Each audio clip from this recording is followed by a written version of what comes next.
तीसरा अव्यय है समुच्चय बोधक अव्यय। समुच्चय बोधक अव्यय किसे कहते हैं?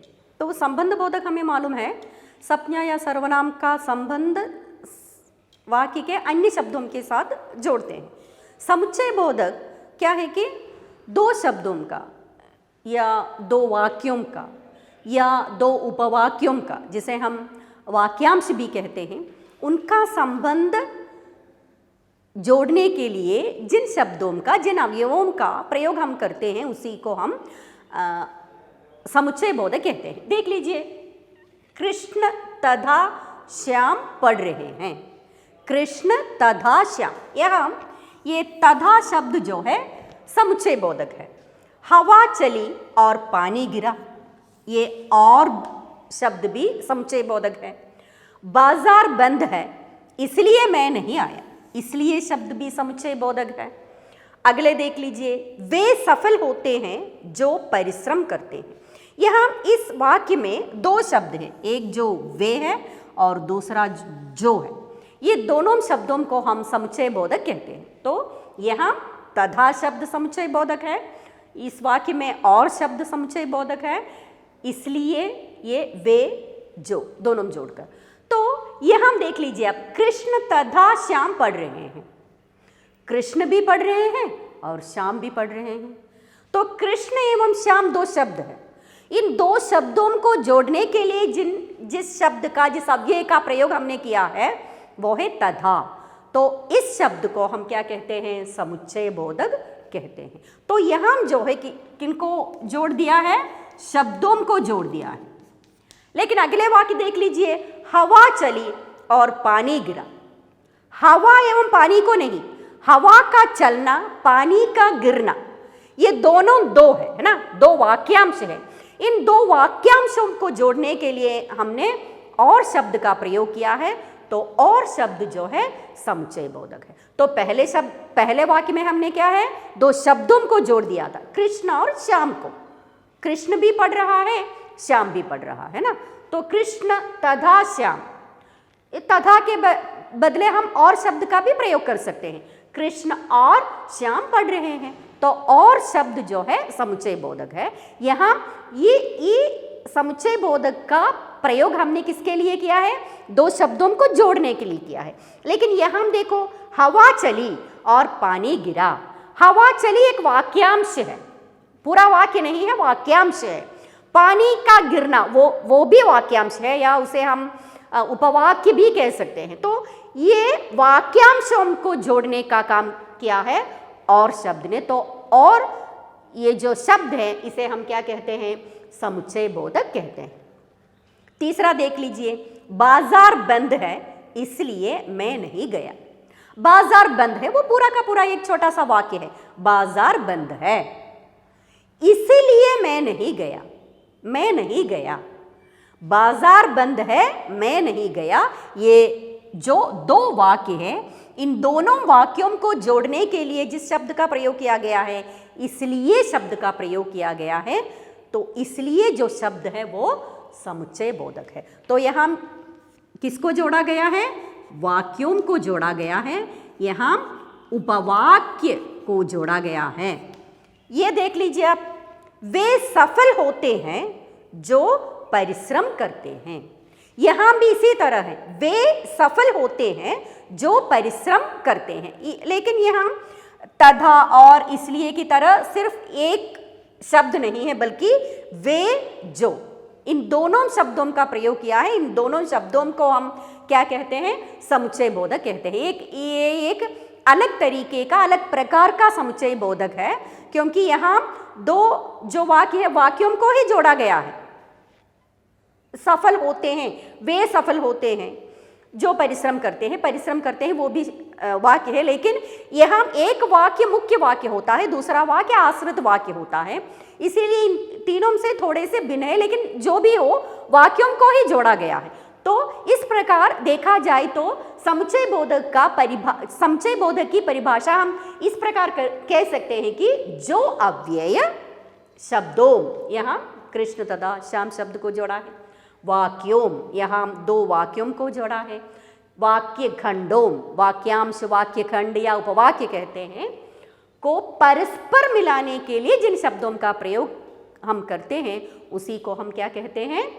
समुच्चय बोधक कहते हैं। तथा, और, इसलिए, इसके अलावा बहुत सारे शब्द हैं। एवं, तथा, इसलिए, परंतु, किंतु, लेकिन, वा, यदि, तो, क्योंकि, ताकि, अतः, यदि तो, अगर तो, यद्यपि, तो भी, तथापि, इस तरह बहुत सारे ऐसे शब्द हैं जो शब्दों को, वाक्यों को या वाक्य खंडों को परस्पर मिलाते हैं। तो समुच्चय बोधक हमें मालूम है, समुच्चय बोधक किसे कहते हैं? वो शब्दों को जोड़ता है या शब्दांशों, वाक्यांशों को जोड़ता है, वाक्य खंडों को या वाक्यों को जोड़ता है। तो प्रयोग के आधार पर हम समुच्चय बोधक को दो भागों में विभाजित करते हैं या उनके दो भेद हम कह सकते हैं। एक जो है समानाधिकरण समुच्चय बोधक, व्याधिकरण समुच्चय बोधक। समानाधिकरण समुच्चय बोधक और व्याधिकरण समुच्चय बोधक। समानाधिकरण समुच्चय बोधक माने ये जो दो वाक्यों को, दो खंडों को, दो वाक्य खंडों को या दो वाक्यों को क्या कर देता है कि माने उसे जोड़ देता है या विभाजित कर देता है, उसी को हम क्या कहते हैं? समानाधिकरण कहते हैं। तो समान अधिकरण जो समुच्चय बोधक है उसके भी चार भेद हैं या उसके हम क्या कह सकते हैं? चार उपभेद है। चार उपभेदों में पहला जो है संयोजक, दूसरा विभाजक, तीसरा विरोध दर्शक और चौथा जो है परिणाम दर्शक। तो संयोजक, विभाजक, तो हम जब कहते हैं तो पूरा का पूरा नाम इस तरह कहना चाहिए, संयोजक समानाधिकरण समुच्चय बोधक, पूरा नाम ऐसा है। विभाजक समानाधिकरण समुच्चय बोधक, विरोध दर्शक समानाधिकरण समुच्चय बोधक, चौथा है परिणाम दर्शक समानाधिकरण समुच्चय बोधक। उदाहरण के लिए देख लीजिए, उदाहरण देखने से पर ही हम समझ जाएंगे कि इसमें किस प्रकार के अंतर। रमा और शीला गाएगी, तो यहाँ ये जो संयोजक है या संयोजक समानाधिकरण समुच्चय बोधक है, यहाँ समान या दो बातों को, समान होना ज़रूरी नहीं है लेकिन फिर भी दो बातों को या दो वाक्यों को या दो वाक्य खंडों को क्या कर देते हैं? संयोजित करते हैं। वाक्य के शब्द से ही हमें मालूम हो जाता है कि संयोजक है, माने संयोजित कर देता है, जोड़ देता है। रमा और शीला गाएगी कि माने गाने का जो काम है वो दोनों कर देते हैं रमा और शीला। मैं तुम्हारे घर आऊँगी या तुम मेरे घर आओगे, तो यहाँ हम दोनों एक जैसा, या तो मैं तुम्हारे घर आऊँगी या तुम मेरे घर आऊँ, तो ये भी क्या है? दोनों ये जो दो वाक्य है, मैं तुम्हारे घर आऊँगी एक वाक्य है, तुम मेरे घर आऊँ जो वाक्यांश है, दोनों को इस शब्द से, इस अव्यय से जोड़ दिया है यहाँ और अव्यय से जोड़ दिया है। तीसरा देख लीजिए आप, लोग जादू देखकर विस्मित और मुग्ध हो गए। विस्मित और मुग्ध दोनों को जोड़ दिया है और विस्मित और मुग्ध हो गए। तो इस तरह जो दो बातों को जोड़ता है शब्दों के जरिए, वाक्यांशों के जरिए या वाक्य के जरिए जब जोड़ देता है, संयोजित कर देता है, तो इस तरह के समुच्चय बोधक को हम क्या कहते हैं? संयोजक समानाधिकरण समुच्चय बोधक कहते हैं। और दूसरा जो है विभाजक।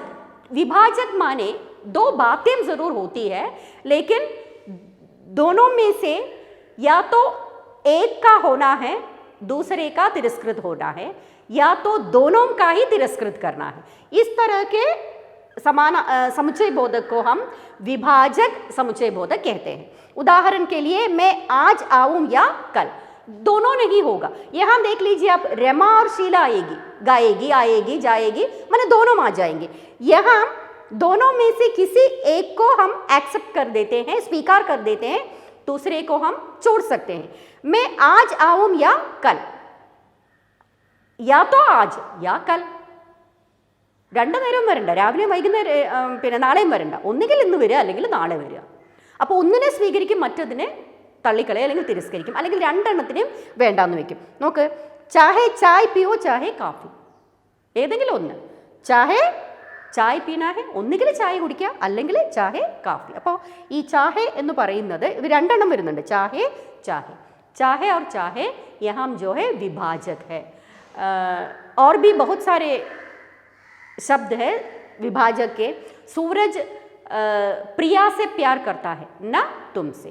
तो यहाँ न शब्द जो है समुच्चय बोधक है. तो या तो यहाँ हम सूरज के प्यार करने के लिए दो जो व्यक्ति है, या तो सूरज प्रिया से प्यार करेगा या मुझसे, कि माने दोनों में से किसी एक को स्वीकार है, दूसरे को तिरस्कृत करना होगा, या दोनों को तिरस्कृत करना होगा. इस तरह के समुच्चय बोधक को हम विभाजक समुच्चय बोधक कहते हैं. समानाधिकरण समुच्चय बोधक के उपभेद में से तीसरा है विरोध दर्शक और चौथा है परिणाम दर्शक. विरोध दर्शक देखते हैं, परिणाम दर्शक दोनों में क्या अंतर है आप देख लीजिए. पुस्तकें खरीदनी थी परंतु दुकान बंद था. यहाँ परंतु जो शब्द है वो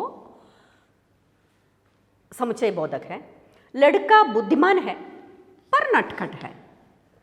सीता आई मगर नीता नहीं आई.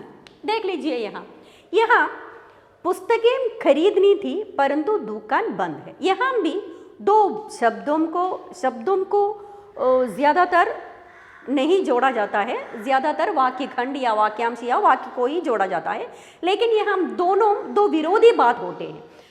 देखो, लड़का बुद्धिमान है पर नटखट है. बुद्धिमान एवं नटखट जो है दोनों दो विरोधी बात है. इन्हें जोड़ने के लिए हमने जिस शब्द का प्रयोग किया है वो पर है. उसी तरह पुस्तकें खरीदनी थी, दुकान बंद है. हम कब पुस्तक खरीद सकते हैं? अगर दुकान खुली होती है तभी तो पुस्तक खरीद सकते हैं ना. लेकिन यहाँ देख लीजिए विरोध क्या है, दुकान बंद है लेकिन मुझे एक पुस्तक खरीदनी थी. അപ്പോൾ രണ്ട് പരസ്പര വിരോധങ്ങളായിട്ടുള്ള കാര്യങ്ങളാണല്ലോ.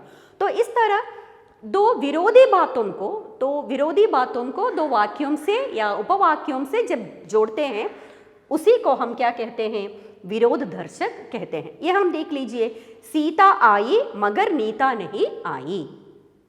सीता आई मगर नीता नहीं आई. तो मगर മലയാളത്തിൽ നമ്മൾ പറയുകയാണെന്നുണ്ടെങ്കിൽ നമ്മൾ സാധാരണ പറയാറില്ലേ, അവൻ നല്ല കുട്ടിയാണ് പക്ഷേ എന്നാൽ എന്നൊക്കെ പറയുമ്പോൾ നല്ലതാണ്. അപ്പോൾ എന്നാൽ പക്ഷേ എന്ന് പറഞ്ഞു കഴിയുമ്പോൾ എന്തായാലും നല്ലതാണ് എന്നുള്ളതിന് തുരങ്കം വയ്ക്കുന്ന എന്തോ എന്ന് പറയാനുണ്ട്. അപ്പോൾ അത് വിരോധമാണല്ലോ. നല്ല കുട്ടിയാണ്, നല്ല സിനിമയാണ്, അല്ലെങ്കിൽ നല്ല കാര്യമാണ്, പക്ഷേ എന്നാൽ എന്ന് പറഞ്ഞ് പിന്നെ നമ്മൾ എന്തായാലും പറയുന്നത് ഈ നല്ലത് എന്ന് പറയുന്നതിന് വിപരീതമായിട്ടുള്ള എന്തെങ്കിലും ഒന്നായിരിക്കും പറയുന്നത്. ആ ഒരു അർത്ഥത്തിൽ അങ്ങനെ മനസ്സിലാക്കിയാൽ മതി, അപ്പോൾ എളുപ്പമാണ്. അപ്പോൾ അതേപോലെയാണ് പുസ്തകം खरीदनी थी परंतु दुकान बंद था. दुकान बंद है तो हम पुस्तक कभी भी खरीद नहीं सकते हैं, तो विरोध है. लेकिन यहाँ कहा है कि पुस्तकें मुझे खरीदनी थी लेकिन क्या करें, लेकिन दुकान बंद था. परंतु शब्द का ही नहीं बल्कि लेकिन शब्द का भी प्रयोग कर सकते हैं. उसी तरह लड़का बुद्धिमान है पर नटखट है. सीता आई मगर नीता नहीं आई. लेकिन अगला आप देख लीजिए, राम ने पढ़ाई नहीं की इसलिए पास नहीं हुआ. ये जो है इससे बिल्कुल भिन्न है. राम ने पढ़ाई नहीं की, പഠിച്ചില്ല അതുകൊണ്ട് പാസ്സായില്ല. അപ്പോൾ ഒന്നിൻ്റെ റിസൾട്ടാണ് വേറൊരു സെൻറ്റൻസിൽ നമ്മൾ കാണുന്നത്. പഠിച്ചിട്ടില്ല, അതിൻ്റെ റിസൾട്ട് എന്താ, പാസ്സായില്ല. तो यहाँ इसे हम क्या कहते हैं, परिणाम दर्शक कहते हैं. जो परिणाम है, न पढ़ने के कारण क्या परिणाम हो गया, लड़के ने या राम ने पढ़ाई नहीं की, इसका परिणाम क्या हो गया, इसलिए पास नहीं हुआ, इसलिए वो पास नहीं हुआ. गृह कार्य नहीं किया था, होमवर्क नहीं किया था. गृह कार्य माने होमवर्क, घर में जाकर जो काम करते हैं ना वो गृह कार्य, पढ़ाई का काम. गृह कार्य नहीं किया अतः डांट खानी पड़ी, അതുകൊണ്ട് വഴക്ക് കേൾക്കേണ്ടി വന്നു. तो ये डांट खाने का क्यों डांट खानी पड़ी, गृह कार्य नहीं किया. तो गृह कार्य नहीं करने के परिणाम क्या हुआ है, डांट खानी पड़ी है. न पढ़ने के परिणाम क्या हुआ है, पास नहीं हुआ है. तो इस तरह इसे हम क्या कहते हैं, परिणाम दर्शक समुच्चय बोधक या परिणाम दर्शक समानाधिकरण समुच्चय बोधक कहते हैं. तो एक बार और मैं कह देती हूँ कि समुच्चय बोधक अव्यय के प्रयोग के आधार पर हम दो तरह से विभाजित कर सकते हैं, या दो प्रकार के समुच्चय बोधक है प्रयोग के आधार पर, समानाधिकरण और व्याधिकरण। समानाधिकरण के और 4 उपभेद है, संयोजक, विभाजक, विरोध दर्शक और परिणाम दर्शक। अगले हम देखेंगे व्याधिकरण समुच्चय बोधक क्या है। अगला जो है व्याधिकरण। व्याधिकरण माने यहाँ शब्दों या शब्द खंडों के अलावा क्या है कि यहाँ 2 वाक्य होते हैं या वाक्यांश होते हैं, 2 वाक्यांश होते हैं, लेकिन एक जो है मुख्य वाक्य होता है और दूसरा जो है आश्रित वाक्य होता है। यही समानाधिकरण एवं व्याधिकरण में जो भिन्नता है वो यही है। समानाधिकरण माने हम वहाँ शब्दों को या शब्द खंडों को, शब्दों को, वाक्यांशों को, वाक्य खंडों को या वाक्यों को हम क्या कर देते हैं, जोड़ देते हैं। तो यहाँ जो है हम वाक्यों को या वाक्यांशों को जोड़ देते हैं, लेकिन उसमें अंतर यही है कि एक जो है मुख्य वाक्य होता है, दूसरा जो है आश्रित वाक्य होता है। तो 2 शब्द खंडों में या वाक्य खंडों में, शब्द खंडों में नहीं, वाक्य खंडों में या वाक्यों में जोड़ देते हैं, शब्दों को हम जोड़ देते हैं, लेकिन उसमें से एक जो है मुख्य वाक्य होता है, दूसरा जो है आश्रित वाक्य होता है। तो आप उदाहरण देख लीजिए तो आपके समझ में आ जाएगा। मैं बीमार था इसलिए अस्पताल गया। मैं बीमार था इसलिए अस्पताल गया।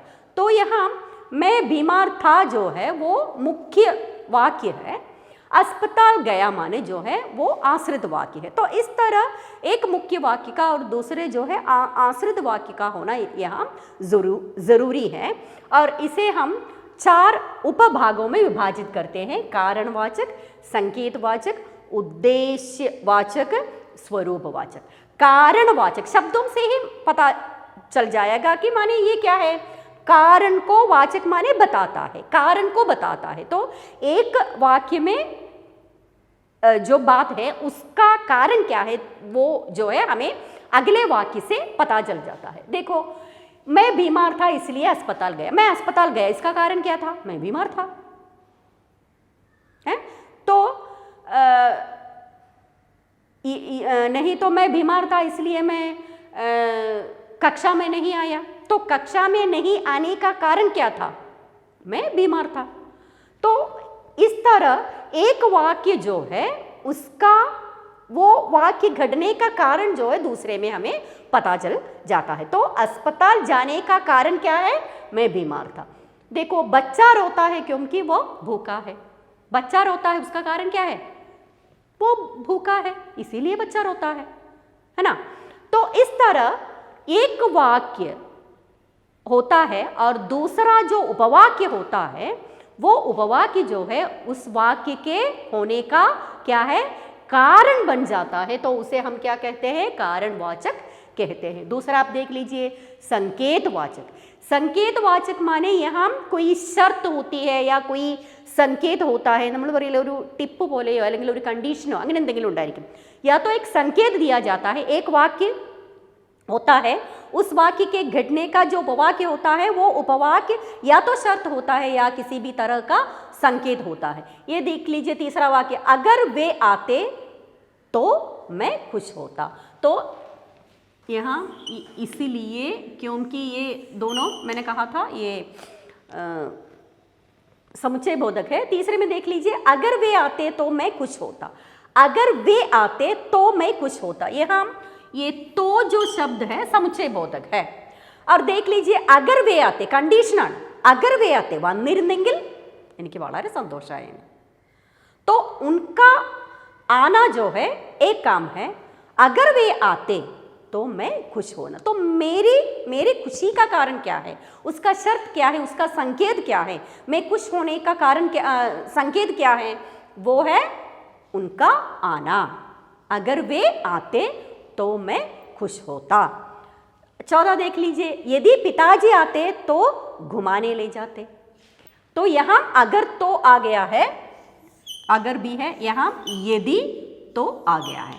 यदि पिताजी आते तो घुमाने ले जाते, यदि पिताजी आते तो पिताजी का आना, घुमाने ले जाना। तो घुमाने ले जाने के लिए पिताजी का आना क्या है, एक संकेत है या एक शर्त है। और अगला देख लीजिए, तो ये तीसरा और 14 जो है क्या है, संकेतवाचक है। एक वाक्य के होने का एक शर्त वहाँ रखी गई है। खुश होने का शर्त क्या है, उनका आना है, और घुमाने ले जाना लाने का संकेत क्या है, पिताजी का आना है। और तीसरा जो है उद्देश्यवाचक है। उद्देश्यवाचक माने यहाँ पहले वाक्य का या मुख्य वाक्य का खड़ित होने के लिए उपवाक्य का एक जरूर एक उद्देश्य होता है। देख लीजिए, खाना बना दिया है जिससे कि बच्चे खा सकें। खाना बनाने का उद्देश्य क्या है, खाना बनाना जो है, खाना बना दिया है, वो मुख्य वाक्य है। ഭക്ഷണം ഉണ്ടാക്കിയിട്ടുണ്ട് എന്തിനു വേണ്ടിയിട്ടാ, जिससे कि बच्चे खा सके। यहाँ जिससे कि ये जो शब्द है वो समुच्चय बोधक है। तो खाना बना दिया है, खाना बनाने का उद्देश्य बच्चों को खाने के लिए है। और पुस्तक ले ली है ताकि पढ़ सको, पुस्तक मैंने ले ली है, उसका उद्देश्य क्या है, उद्देश्य सिर्फ यही है कि ताकि मैं पढ़ सकूं। यहाँ ताकि जो शब्द है वो समुच्चय बोधक है। और 7वां और 8वां देख लीजिए, वो स्वरूपवाचक है। स्वरूपवाचक माने यहाँ कि मुख्य वाक्य के स्वरूप जो है हमें दिखाई देता है उसके आश्रित वाक्य में। श्रीमती नीलम अर्थात आदर्श अध्यापिका, यहाँ अर्थात जो है स्वरूप है। आदर्श अध्यापिका, ये श्रीमती नीलम जो है एक आदर्श अध्यापिका का स्वरूप दिखाती है। वो यहाँ उसी प्रकार हम कह सकते हैं कि बीरबल किसके समान है, अर्थात सत्यवादी हरिश्चंद्र। तो सत्यवादी हरिश्चंद्र का स्वरूप कौन है, बीरबल है। उसी तरह वह दौड़ी मानो कयामत आ गई, वह दौड़ी किस तरह दौड़ी, कयामत आ गई, मानो कोई कयामत आ गई है। तो अर्थात मानो, या और भी है, अध्यापक ने कहा कि कल छुट्टी है। तो इस तरह ये तीनों वाक्य जो है स्वरूप वाचक है। मैं एक बार और कहती हूँ, व्याधिकरण जो है दो वाक्यों को, दो उपवाक्यों को जोड़ देता है। और लेकिन क्या है कि यहाँ एक वाक्य मुख्य होता है और दूसरा वाक्य जो है आश्रित वाक्य होता है। और व्याधिकरण के 4 उपभेद है, कारणवाचक, संकेतवाचक, उद्देश्यवाचक और स्वरूपवाचक। एक बार और, समुच्चय बोधक सर्वनाम। समुच्चय बोधक सर्वनाम हमें मालूम है शब्दों को, वाक्यांशों को या वाक्य खंडों को, वाक्यों को जोड़ देता है, 2 या 2 से अधिक। और समुच्चय बोधक अव्यय के, समुच्चय बोधक अव्यय के प्रयोग के आधार पर 2 भेद है या 2 प्रकार है। एक समानाधिकरण, दूसरा जो है व्याधिकरण। समानाधिकरण माने 2 शब्दों को, जो 2 वाक्यांशों को, वाक्य खंडों को, वाक्यों को या तो जोड़ देता है या क्या कर सकता है, उसे विभाजित कर सकता है कि माने एक को स्वीकार करता है, एक को छोड़ देता है। लेकिन व्याधिकरण ऐसा नहीं है, व्याधिकरण नहीं है, व्याधिकरण है। व्याधिकरण माने वहाँ 2 वाक्य होते हैं या 2 वाक्यांश होते हैं, वाक्य खंड होते हैं, उसमें से एक जो मुख्य वाक्य होता है और दूसरा जो है उपवाक्य होता है। एक मुख्य है, वो मुख्य विषय होता है और उस मुख्य विषय के घटित होने के लिए एक उपवाक्य का होना वहाँ ज़रूरी हो जाता है। तो यहाँ समानाधिकरण में मुख्य या उप ऐसा कुछ भी नहीं है, या तो 2 वाक्य होगा या 2 उपवाक्य होगा या 2 शब्द होगा। इनको मिलाना, सिर्फ मिलाना है, संयोजित करना है। जब संयोजित करते हैं, मिलाते हैं, जोड़ देते हैं तो ये संभावित हो जाते हैं कि 2 को या तो हम स्वीकार कर सकते हैं किसी एक को और एक को तिरस्कृत कर सकते हैं, या दोनों को तिरस्कृत कर सकते हैं। तो समानाधिकरण के 4 उपभेद है। संयोजक, उसके उदाहरण है और, तथा, व, एवं। विभाजक, अथवा, किंवा, चाहे। विरोधदर्शक, किंतु, परंतु, लेकिन, मगर, परिणाम दर्शक अतः, जो कि, ताकि, मैंने इसे समराइज किया है। और व्याधिकरण उसी तरह उसका भी 3 उपभेद है, कारणवाचक व्याधिकरण, संकेतवाचक व्याधिकरण, उद्देश्यवाचक और स्वरूपवाचक। कारणवाचक पहले से ही हमने बताया कि एक मुख्य वाक्य होता है, उस वाक्य का होने के लिए एक कारण होता है, उन दोनों को, 2 वाक्यों को, माने वाक्य का और उसके कारण को जोड़ने के लिए जिन अवयवों का प्रयोग किया जाता है उसे कारणवाचक व्याधिकरण समुच्चय बोधक अव्यय कहते हैं। उदाहरण इसलिए, क्योंकि। दूसरा संकेतवाचक, यहाँ इसमें से कुछ अलग क्या है कि 2 शब्द का होना ज़रूरी है, क्योंकि संकेत क्या है कि किसी एक शर्त का होना ज़रूरी हो जाता है। तो ज़्यादातर संकेतवाचकों में इस तरह 2 शब्द हो जाते हैं। अगर तो, माने वाक्य के पहले में अगर शब्द का प्रयोग करते हैं, बीच में तो शब्द आ जाता है, यदि तो, चाहे, पर, इस तरह। और तीसरा जो है उद्देश्यवाचक है, जिससे कि, ताकि, ऐसे शब्द है। स्वरूपवाचक अर्थात मानो कि, इस तरह समुच्चय बोधक अव्यय की चर्चा हम यहाँ समाप्त करते हैं और हमारे सिलेबस के पाठ्यक्रम के अंतिम भाग के ओर हम चलते हैं, वो है विस्मयादि बोधक। छोटा सा भाग है, क्षमा कीजिए, छोटा सा भाग है, लेकिन फिर भी वो भी कहकर हम ये समाप्त कर देंगे। अगला जो है विस्मयादि बोधक। विस्मयादि बोधक अविकारी शब्दों में या अव्ययों में 14 है और अंतिम भी है। विस्मयादि बोधक हम जब वाक्यों में प्रयोग करते हैं, वो शब्दों को या वाक्यों को, वाक्य खंडों को के साथ उसका कोई संबंध नहीं रहता है, किसी को वो जोड़ता नहीं है, बल्कि वाक्य में, तो शायद आप पूछेंगे कि ऐसा है, वाक्य में शब्दों को या वाक्यांशों को जोड़ता नहीं है, उसका कोई संबंध नहीं है, तो क्यों इसका प्रयोग किया जाता है?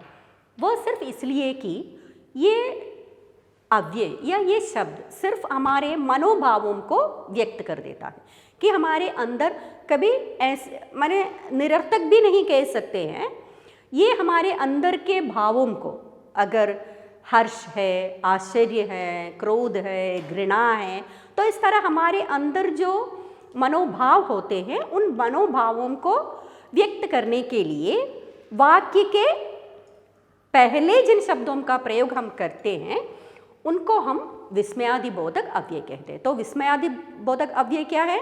जो शब्द वाक्यों को, वाक्यांशों को वाक्य खंडों के साथ जोड़ा नहीं जाता है या उसका कोई संबंध नहीं रहता है, बल्कि वाक्य के सबसे आगे यह रखा जाता है या प्रयोग किया जाता है। ये सिर्फ किसके लिए है?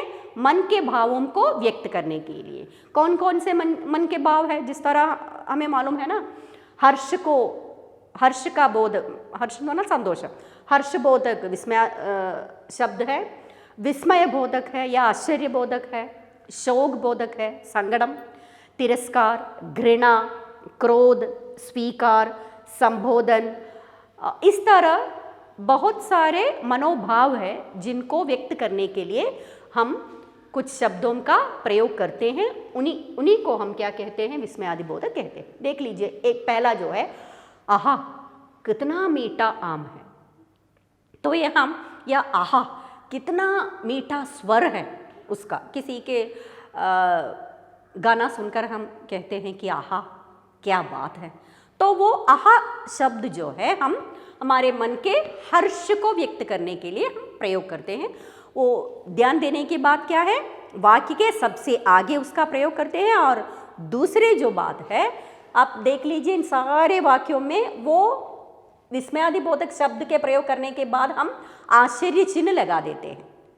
आश्चर्य चिन्ह और या आश्चर्य चिन्ह लगा देना जरूरी है। ये दोनों बात है। आहा, शाबाश, धन्य, वाह वाह।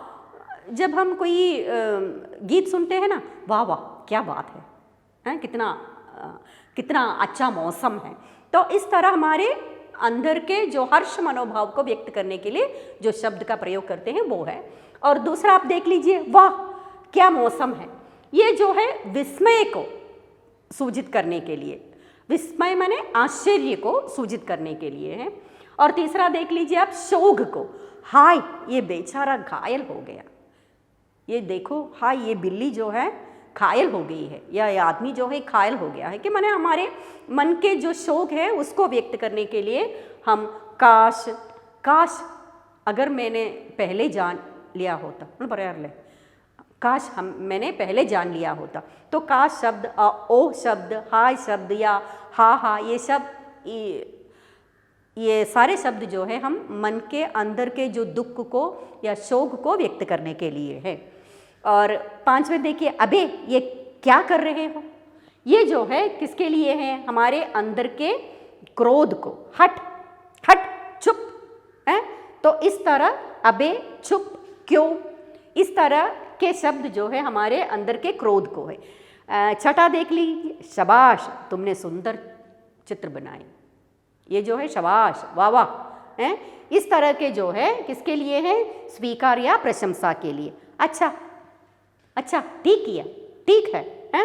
जी हाँ मैं तो ये जो है ये सारे शब्द स्वीकार या प्रशंसा को व्यक्त करने के लिए हैं। 7वां जो है संबोधन। संबोधन बहुत सारे शब्द है, हे भगवान ये तूने क्या किया, भगवान को हम राम राम, इस तरह बहुत माने संज्ञाएं, बहुत सारे संज्ञाएं जो है हम संबोधन के रूप में भी हम प्रयोग करते हैं। अरे अजी, पुराने ज़माने में ये हमेशा ये दुविधा रहती है कि पति को कैसे पुकारो, हमेशा पत्नी जो है नाम से नहीं पुकार सकती है, तो अजी ओ सुनते हो, तो इस तरह के जो संबोधन के लिए हम जो शब्द का प्रयोग करते हैं वो है अजी शब्द है।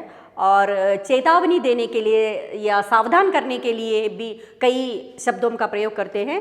वो 8वां देख लीजिए, हटो सामने से गाड़ी आ रही है, वो चेतावनी है, हटो देखो सामने से गाड़ी आ रही है। तो ये जितने भी शब्द है वो सारे के सारे शब्द जो है उसका अर्थ या शब्दों के साथ जो वाक्य में शब्दों के साथ जो संबंध नहीं होता है, बल्कि ये सिर्फ और सिर्फ किसके लिए प्रयोग करते हैं, हम सिर्फ हमारे अंदर के मनोभावों को व्यक्त करने के लिए शब्दों का प्रयोग करते हैं।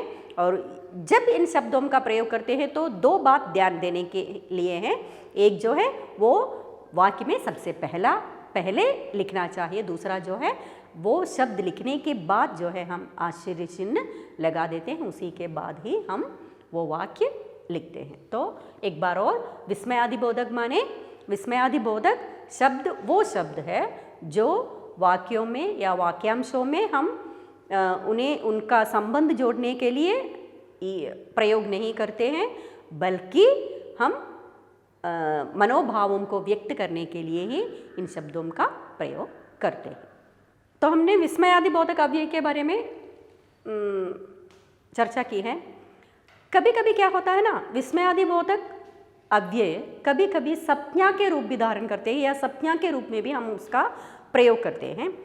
देख लीजिए, गरीब की हाय व्यर्थ नहीं होगी, ये हाय जो शब्द है ये विस्मयादिबोधक है, लेकिन यहाँ हाय शब्द का प्रयोग हमने संज्ञा के रूप में प्रयोग किया है। यहाँ भी आप देख लीजिए, तुझे मेरी हाय लगेगी, यहाँ भी हाय जो शब्द है संज्ञा के रूप में हमने प्रयोग किया है। यहाँ मीरा की वाह वाह हुई, वाह वाह माने अभिनंदन हुआ, उसकी प्रशंसा हुई, तो वाह वाह शब्द असल में जो है प्रशंसा या प्रशंसा के लिए प्रशंसा बोधक विस्मयादिबोधक शब्द के रूप में, प्रशंसा के बोधक के शब्द के रूप में हम प्रयोग करते हैं। लेकिन यहाँ जो है वाह वाह शब्द जो है वह यहाँ संज्ञा के रूप में हुआ है।